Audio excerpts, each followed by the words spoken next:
हमारा साथ देंगे क्लिनिकल साइकोलॉजिस्ट ताहा साबरी, लेकिन पहले हम आपको ये वीडियो दिखाते हैं कि घर पे उनके वालिदैन, बीवी और 2 बच्चे हैं। उनके वालिद कोरोना वायरस का शिकार हो गए हैं। जब उनको शुरू में बीमारी की कैफियत महसूस हुई, तभी दादाजान ने फैसला कर लिया कि वो अलग कमरे में ठहरेंगे ताकि बाकी सब घर वाले महफूज रहें।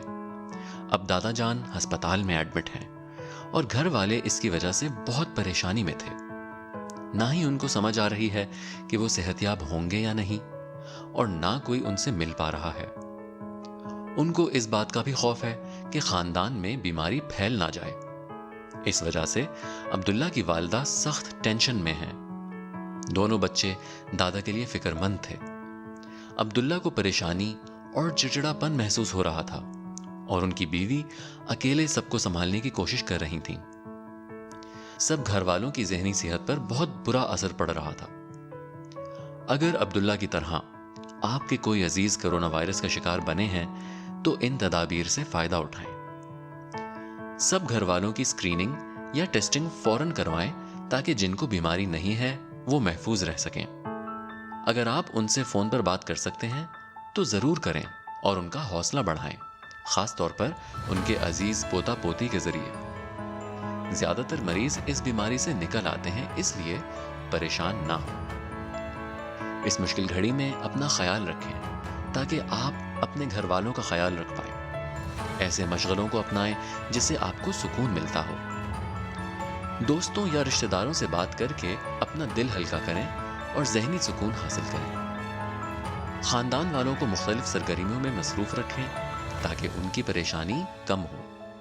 और अगर आपको किसी से बात करने की जरूरत पड़े तो हमसे राब्ता करें।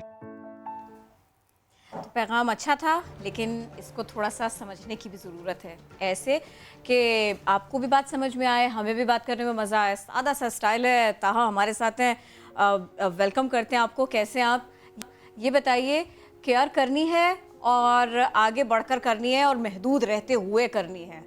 अब ये सब कुछ करना इतना आसान तो है नहीं। वीडियो हमने आपकी देख ली, थोड़ा सा एलेबरेट कीजिए, लोगों को आपकी बात बहुत समझ में आती है।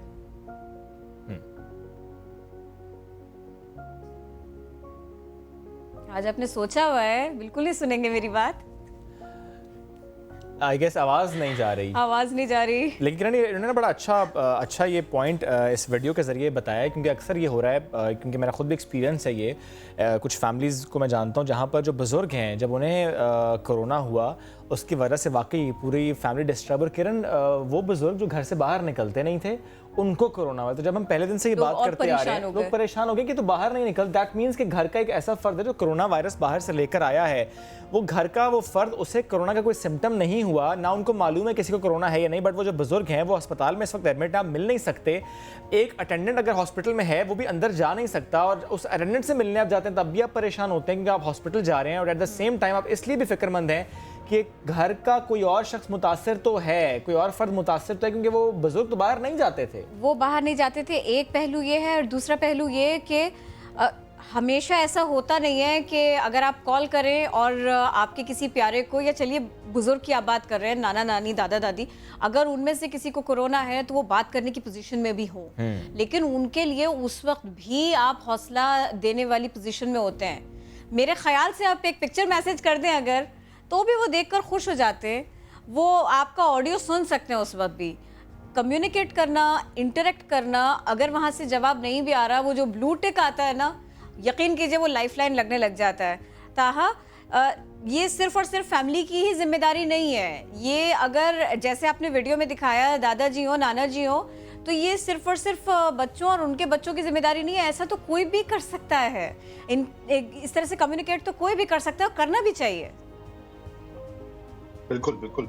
और इसमें ये बहुत अहम है कि हम ये रियलाइज करना बहुत जरूरी है कि हमारा जहन और जिस्म कनेक्टेड है, राइट। सो अगर हम जो मरीज हैं उनको हम ज़हनी तौर पे सुकून में रखेंगे, छोटी चीजें करके, तो उससे उनकी जिस्मानी उनकी कुव्वत मुदाफियत भी ज्यादा जल्दी रिकवर करेंगे, बेहतर होगी और वो रिकवर भी हो पाएंगे।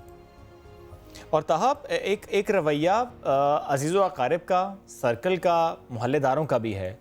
बजाय इसके वो मोटिवेट करें, वो कुछ ऐसे सवाल करते हैं, कुछ ऐसी बात करते हैं कि उससे हौसला नहीं मिलता, उससे मजीद डर पैदा होता और है। कभी कभी बात ही नहीं करते, यूं ही निकल Yes. जाते हैं। रोज के मिलने वाले, एक साथ आने जाने वाले, वो भी बात नहीं कर रहे होते। ये कितना तकलीफदेह है।